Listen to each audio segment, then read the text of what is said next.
Hey everyone, Henry Enoch here, welcome back. Right now we are going to watch Hitchcock's Shadow of a Doubt starring Teresa Wright and Joseph Cotten. Now I've never seen these two people act in any movie before, so this will be my first time seeing them play a character in a movie.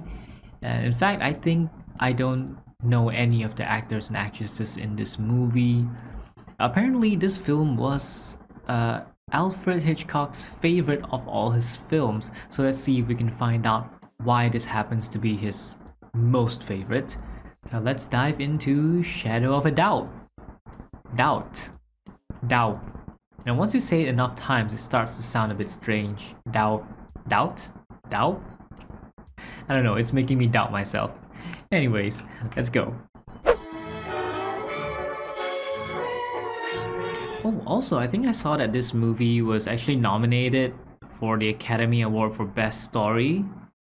So there's that. Oh, seems like he has a lot of money. Mr. Spencer, I hate to bother you, but I thought you'd like to know there were two men here. Maybe I should have let them in, only you said not to disturb you, and... Yes? And I'm sure they'll be back. Those friends of yours told me not to mention they'd called. You know, Mrs. Martin, it's very funny. They aren't exactly friends of mine. They've never seen me. That's odd, isn't it? I may even go out and meet them. Now again, I may not. Acting so mysteriously.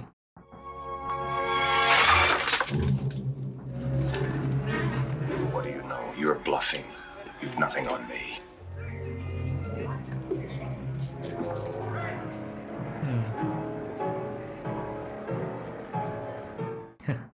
They both walk with the same step and with their left hand in their pocket.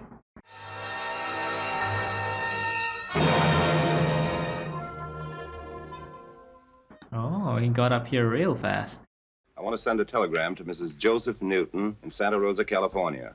I'm coming out to stay with you a while. Stop. Love to you all, and a kiss for little Charlie from her Uncle Charlie.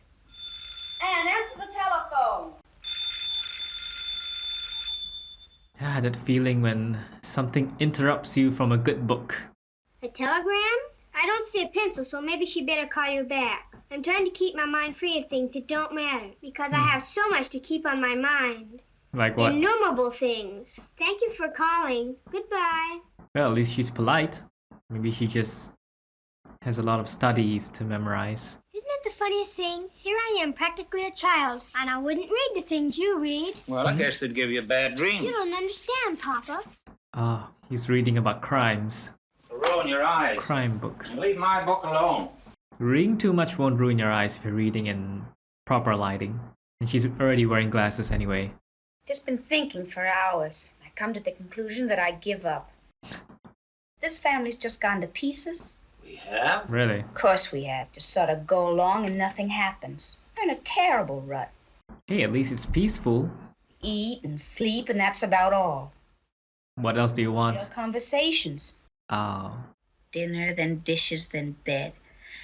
I don't see how she stands it. It's routine. The routine of life. Guess we'll just have to wait for a miracle or something. Wait, he's... I just saw him in a movie. I know a wonderful person who'll come and shake us all up. Just the one safe. Do you know how many steps I have to take to get from here to the drugstore and back? 649. No. Well, he's persistent, I tell you that. He actually counted 649. He'll come for me. I'm named after him. Besides, we're the only relatives he has in the world. Mrs. Henderson said to call her at the telegraph office. And I don't think you ought to put things behind your ear. Something might get into your ear. Ah! From It's a Wonderful Life. The angel. Now I remember. Really took me a while. Mrs. Henderson, Anne says you have a telegram for me. Mama, you don't have to shout. Yeah, why are you shouting? She thinks she has to cover the distance by sheer lung power. Why, how wonderful. My younger brother, the baby. You know how families always spoil the youngest. Well, The boy doesn't seem to agree. Charles is coming. Your Uncle Charlie. Our Charlie's gone to send him a telegram. Now, what made her think to do that at the same time? Do you believe in telepathy? Well, I ought to. That's my business. Not telegraphy, mental telepathy. Suppose you have a thought, and then across thousands of miles, that person knows what you're thinking about and answers you. I don't know what you're talking about. I only send telegrams the normal way. It could happen if you're in the right wavelength. He heard me. How you feeling, Mr. Otis? A little weak, but pretty well on the whole. My husband's a doctor, and if there's anything... Oh, ma'am, he's a very sick man. You don't look very well either. What are they playing? I wonder if Uncle Charlie is really sick, or perhaps he's just pretending to be sick so he can avoid contact and avoid anyone seeing him. Yo, look at that smoke though. Why do some movies chains show white colored smoke but some show black colored smoke? Do they use different kind of fuel or... Oh, Yeah, at first I didn't know you. I thought you were sick. Me sick? Okay, seems like he really was just pretending. Mama, nobody got off the train but Uncle Charlie. Charles, it's so wonderful to have you here. Emmy, don't cry. Don't put the hat on the bed. Superstitious, Joe? No, but I don't believe in inviting trouble. Never heard of that before. Can't put a hat on a bed.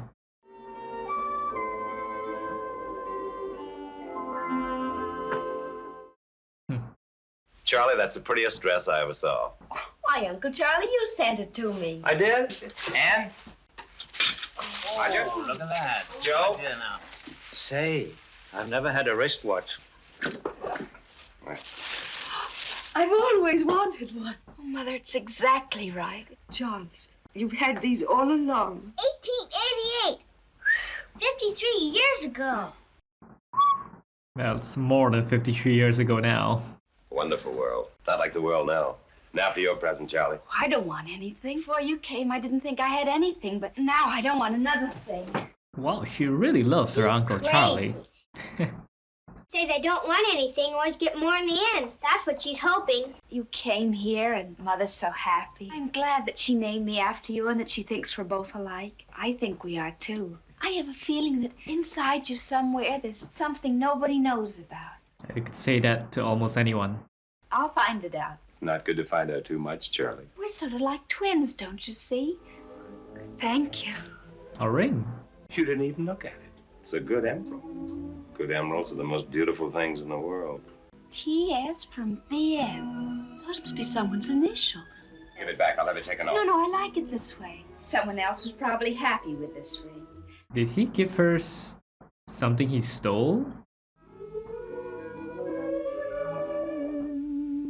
Sing at the table, you'll marry a crazy husband. Superstitions have been proved 100% wrong. I can't get that tune out of my head. You know, it's the funniest thing. Sometimes I get a tune in my head like that. Pretty soon I hear somebody else humming it, too. Imagine if Uncle Charlie's thinking about it and then through telepathy, it went to The young Charlie's Blue head. Danube walls. Blue Danube? It is? Isn't it? Da, da, da, da, da. I know what it is. It's the American... Terribly sorry, Em. I knew it wasn't the Blue Danube waltz. So we had a tune in the 39 Steps, we had a tune in The Lady Vanishes, and we have a tune in this movie again. Charles, this is Herb Hawkins. Nice to know you, Mr. Hawkins. Fine, thank you. Thank you, dear. Well, There now. Okay. Lead a life of luxury. You can talk all you like about Sherlock Holmes. That little Frenchman beats them all. air bubbles don't necessarily kill a person. It could kill you if the air bubbles in your vein artery. Hit you on the head with a piece of lead pipe or a loaded cake. Where's your planning? Where's your clues? I don't want any clues. I want to murder you. Good point. Of course, I could always wear gloves, press your hands against the pipe after you were dead, and make you look like a suicide. Oh, Hitting yourself on the head of a pipe. Yeah, probably not. Discussing about crime and murder. You ever see a house made out of newspapers? Tear it down here. Go over the other side here. There. But I think he skipped a few steps there. How did that just happen? What are you two doing? You know that's your father's paper. Oh, it's my fault, Charlie. I was showing him a little game. He tore off a section. Oh, well, I guess it's all right if I fold it very neatly. Maybe he won't notice. Pleasant dreams.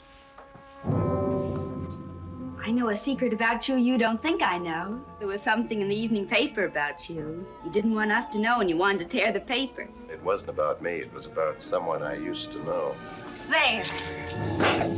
It's none of your business. You're hurting me. Oh, Charlie. Your hand. I didn't mean to hurt you. I was just fooling. Good night, young Charlie. Mystery, mystery, mystery. Forever, I hope. Not that I mind you in here, but I never can tell when I want some privacy. You better go to sleep, baby. All ready for breakfast? Oh, coffee, Emmy. The women's club I belong to wants you to give them a little tour. What's he working as? Young man called this morning, said his name was Graham, and he wants to interview everybody in this house. It's called the National Public Survey. Wonder how he happened to pick this family. He's going to take our pictures, too. Pictures. Emmy, women are fools. They'd fall for anything. Why expose the family to a couple of snoopers?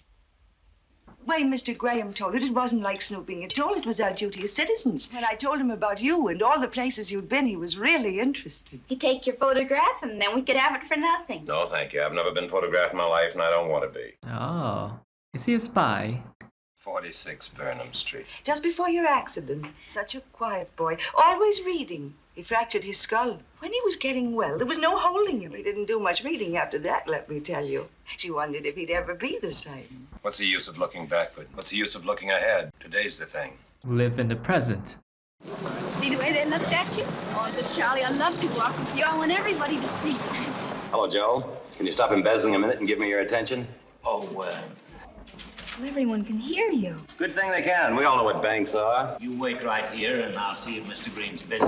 He doesn't care much for jokes about banks. $40,000 is no joke. It's a joke to me. The whole world's a joke to me. This bank is very echoey. What have you been doing, Mr. Oakley? Well, I suppose you might call me a promoter. I've done a little bit of everything. The only trouble I find is that once I make the money, I'm not interested in it. 40,000. If you'll just write out a deposit slip, Mr. Oakley. Ah, details. Details. Uncle Charlie, this is Mrs. Green and Mrs. Potter. We were going shopping, and I only have $5. There's one good thing in being a widow, isn't there? You don't have to ask a husband for money. Joe, keep your eyes open. You'll have his job in a couple of years. Ooh. Awkward. Here he is. You must be the men who want to interview us. My name is Graham, Miss Newton. How do you? And this is Fred Saunders. But you said 4 o'clock. Nothing's ready now. I wanted to have flowers around and fresh curtains in the kitchen. There are 6 in your family. Just put down 5 because my uncle doesn't want to be bothered with a lot of questions. Well, we'd like it if we could get all of you. I think when someone asks for privacy, they should have it. Uncle Charlie should just get out of the house. What does your brother do, Mrs. Newton? Always just in business. You know the way men are. Mr. Saunders, if you really want a picture of me breaking an egg, you'll have to wait till I cream the butter and sugar. I wonder if we could take a look at the upstairs. The minute I hear you've broken the eggs, I'll come right down, Mrs. Newton. Sure, he can hear an egg crack a mile away. Is there a backstairs? Mm-hmm. Right down the hall. I'll bet you 50 cents that your uncle isn't in. Uncle Charlie, may we come in? You were right. Might as well let him work in peace.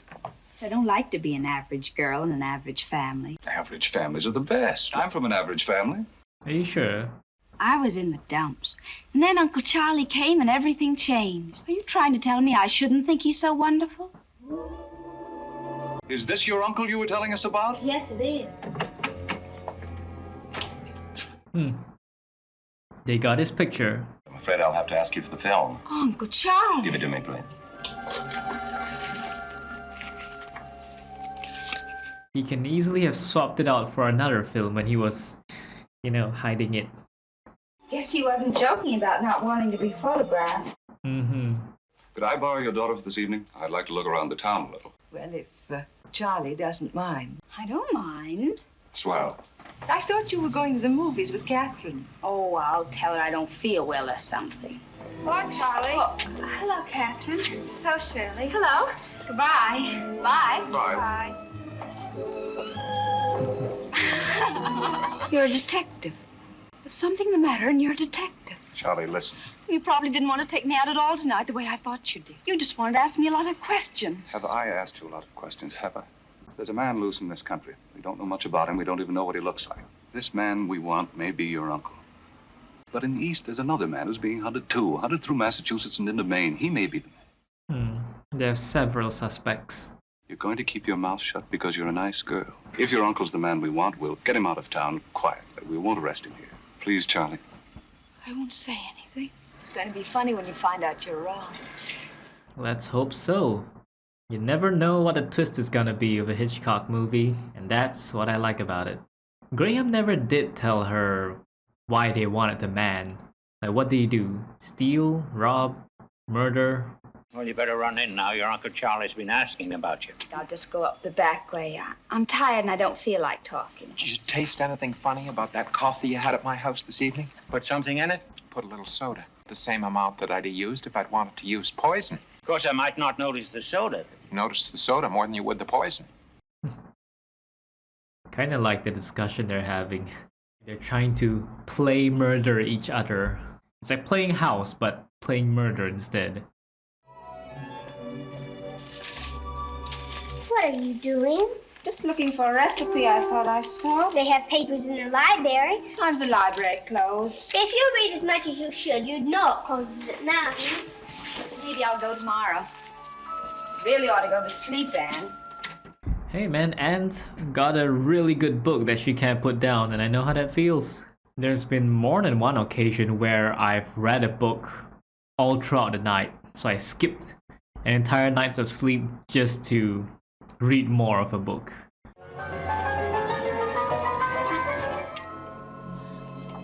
Well, just a minute too late. Oh, please. You could come back tomorrow. It's not life and death urgent, right? Something in the paper I've just got to see. I'm surprised at you, Charlie. No consideration. I'll only be a minute. Can't be anything really awful. Prove to him it isn't. Merry Widow Murder. Strangler of 3 rich women. The trailing detectives are after 2 men, one of whom they are certain is the actual killer. The fact that all the victims were wealthy widows accounts for his being known to the police the Merry Widow Murder. Sorry, I didn't read the the top part. I was reading it silently. TS from BM. He took it from one of his victims, and that's how he has that 40,000 in cash too, because all the victims were rich widows.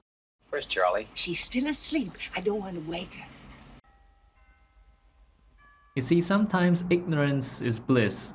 How do you feel, darling? I must have been tired of something. I slept like a log. I'm rested now and ready for anything. Oh, now she's humming that song. Please remember, don't hum that tune. Mama. What is it? And I told you not to put things behind your ears. And don't whisper. When you whisper, anyone could hear you a block away. What? Roger, don't make so much noise with your soup. Mom, may I dip my bread in it? Sure, dip your bread in soup. That's awesome. I kept dreaming. Perfect nightmares. About you, Uncle Charlie. You were on a train. I had a feeling you were running away from something. I hope he stays here forever. We all realize he has to leave sometime. Would you like to see the funnies? I'm too old for funnies. I read 2 books a week. I took a sacred oath I would. Oh, awesome. 2 books a week.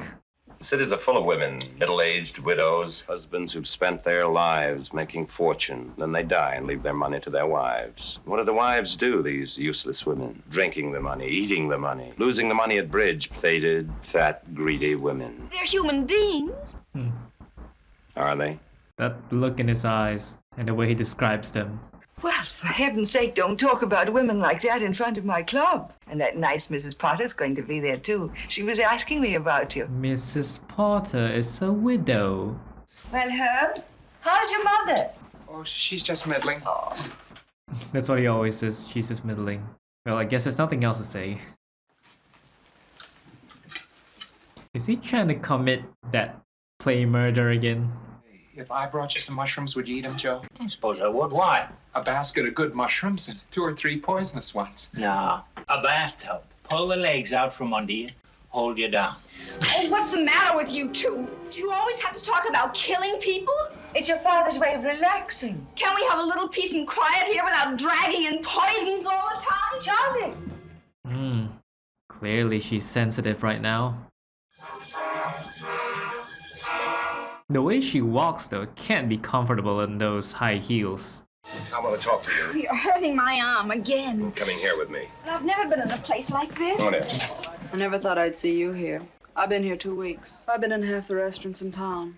She feels kind of monotonous. What's her story? Something's come between us. I don't want that to happen. We're old friends. We're like twins. You said so yourself. Don't touch me, Uncle Charlie. I guess I've done some pretty foolish things. Made some pretty foolish mistakes. Reminds her of strangulation, isn't it? Oh, Charlie, now. Don't start imagining things. How could you do such things? We thought you were the most wonderful man in the world. Ain't it beautiful? I'd just die for a ring like that. Yes, sir, for a ring like that, I'd just about die. Wow. You think you're the clever little girl who knows something. You're just an ordinary little girl living in an ordinary little town. At night, you sleep your untroubled, ordinary little sleep filled with peaceful, stupid dreams. How do you know what the world is like? Do you know if you ripped the fronts off houses, you'd find swine? The world's a hell. What does it matter what happens in it? Oh, I'm so tired, Charlie. That's an end to the running a man can do.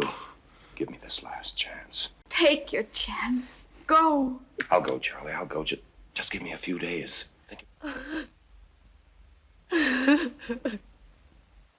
Ask your sister to run over here for a minute. Don't noise it around. Just ask her quietly. Did my father and your father have a feud?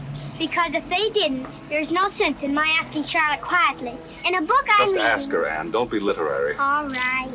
I want to talk to you about that photograph we took. You gave it back to me, probably burned it. Not that one, he hasn't. Gave him the wrong film. I knew it. The minute the witnesses see that picture, we'd know whether or not Oakley's the man. Graham thought perhaps you could get your uncle to leave town now, or within a couple of hours. It could be better for... I've got to, haven't I? Seem pretty sure he's the man we want. Why? It's just that I can't stand for anything to happen here. Step on a crack, you'll break your mother's back. We've made a bargain now. I'll get him to leave. That's all I'll do. I broke my mother's back 3 times. Oh my god, Anne. Fella said they caught that other fella, the one they called the Merry Widow murderer. Did they? Where? He was running away from the police, and he ran plump right into the propeller of an airplane. Ooh. I guess that closes that case pretty fine. Sure does. Ran into a propeller.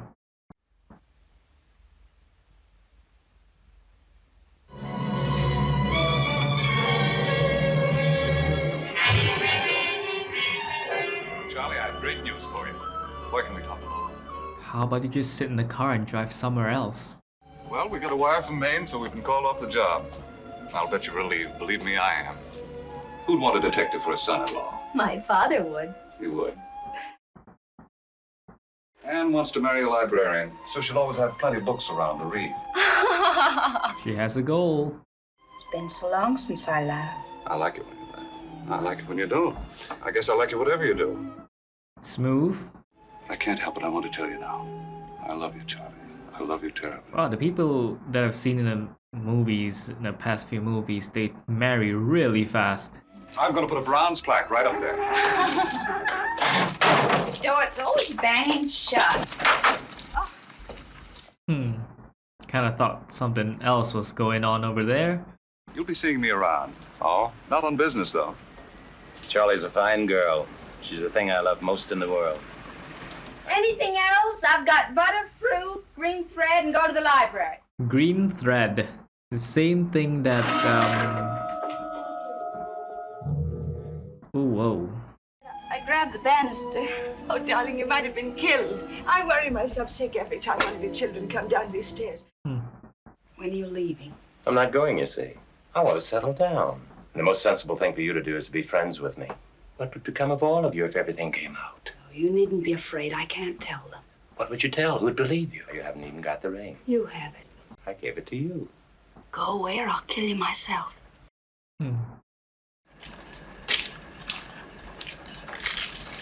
Dang, he's trying to orchestrate a murder. Yeah, it's going to be a tight squeeze for everybody. Nonsense, I'm getting a cab. You all go in the taxi and Charlie and I will go in the car. Charlie, you run out to the garage and get the car. Mother, please ride with me. Father can take the children, please. Now he's trying to kill Charlie to silence her.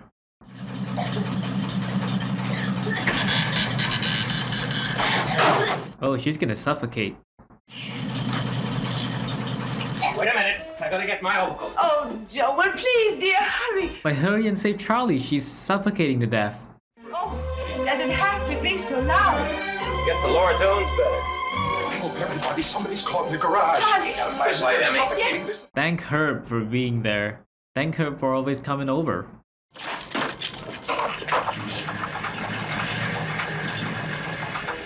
What are you trying to say, Charlie? Go away. You had a wonderful escape, Charlie. Someone must have left the motor running. I wonder who. She might have died. You saved her. You kept your head. We put the lecture off. There isn't going to be any lecture. Oh, yes, there is. I want you all to go. She could have had brain damage from lack of oxygen. That's very dangerous. I heard this gasping and beating on the door, and I figured there must be a human being in there. You're right, Herb. There was a human being in there. I'm all right, really. I could go to the lecture, but I'd rather stay home and get things ready for the party. Darling, I want to stay with you. Mr. Graham isn't there? I've already tried to get him at the address he gave me in Fresno. Oh, she looked pretty angry from that angle. Joe here. Joe, will you take care of everyone? Charlie. Oh, she found the ring. To our distinguished visitor, to the man who's made the best speech heard in this town for years.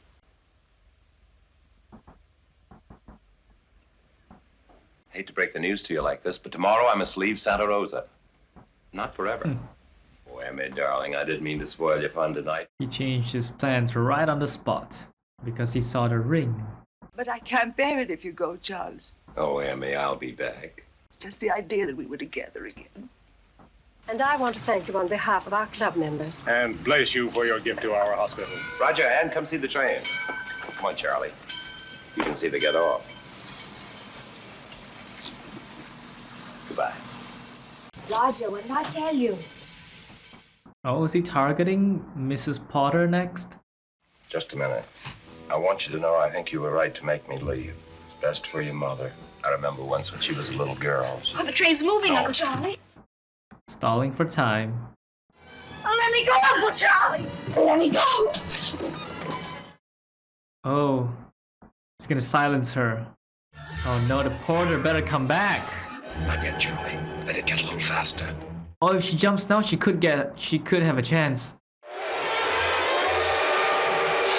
Well, well, he's cut in half now. Run over by a train. Brave, generous, with all of the splendid dignity of Glad you were able to come, Jack. She never told everyone else. He thought the world was a horrible place. Hated the whole world. Sometimes it needs a lot of watching. It seems to go crazy every now and then. Like your Uncle Charlie. Uncle Charlie tried to kill Charlie. Thankfully, by a stroke of luck, Charlie was safe and Uncle Charlie got run over by a train. There's nothing much to say about this one. A murder on the run. His niece found out about him. And there was a little sprinkle of romance in there. And then he tried to kill his niece to silence her, and he got run over by a train. Very straightforward plot.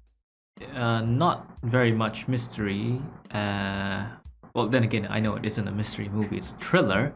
He did try his best to kill Charlie. Thankfully, he didn't succeed. Perhaps he could have gotten better tips from Herb and Joe. In the end, Charlie never told anyone that Uncle Charlie was a murderer. She let them keep their good image of Charlie in their minds. She couldn't bear to reveal the secret, and she's gonna bring it to the grave with her. Question: why was Shadow of a Doubt Hitchcock's favorite film? The film held sentimental value for Hitchcock as he injected many personal touches and also enlisted the help of his wife to write the screenplay. According to his daughter Pat, this was one of the reasons why he was so proud of the film, because he loved the thought of putting menace into a small town.